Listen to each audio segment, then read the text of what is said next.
បងប្អូនចាខ្ញុំអត់ទាន់បានបញ្ចូលសំឡេង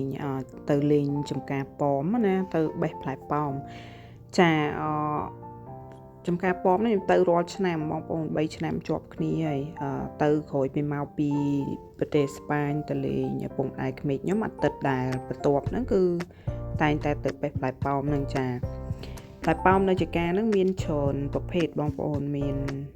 នៅស្រុកនេះគេនិយម Elstar ខែនេះចា Elstar ហ្នឹងស្រួយហើយសម្បូរទឹកចាហើយមាន Santana មាន Red Apple មាន Royal Gala អីចឹងណាបងប្អូនមាន Green Apple ដែរចា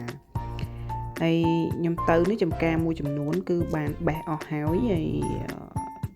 មកជាហៀងទៀតគឺនៅចាគេមានដាក់អារម្មណ៍ខ្សែពណ៌ក្រហមហ្នឹងគឺអត់ទាន់អាចបេះបានទេបងប្អូនចាដែលខ្ញុំថតនេះផ្លែច្រើនហ្នឹងមានន័យថាគេអត់ទាន់ឲ្យយើងចូលទៅបេះទេចាឃើញគេចងខ្សែហ្នឹងណាវាកំពុងតែចិត្តបានបេះហើយប្រហែលជាខ្ទង់2បែបទឹកទៀតបានគេអនុញ្ញាតឲ្យចូលបេះឬក៏ប្រភេទនេះប្រហែលជាគេអាចបេះខ្លួនគេផ្ទាល់នៅម្ចាស់ចំការអ្នកធ្វើកសិកម្មខាងផ្លែប៉ោមហ្នឹងគាត់អ្នកបេះផ្ទាល់ព្រោះអីឲ្យយើងចូលទៅបេះហ្នឹង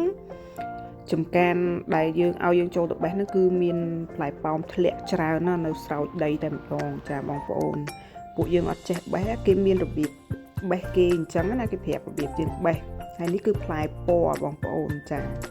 ផ្លែពណ៌នេះធំខ្ញុំចូលចិត្តស្រួយឆ្ងាញ់ដូចតបែកអញ្ចឹងបងប្អូនជូរអែមណាឆ្ងាញ់ណាស់ហើយនៅសល់មិនច្រើនមែនទេបងប្អូនចាអរគុណច្រើនបងប្អូនជម្រាបលា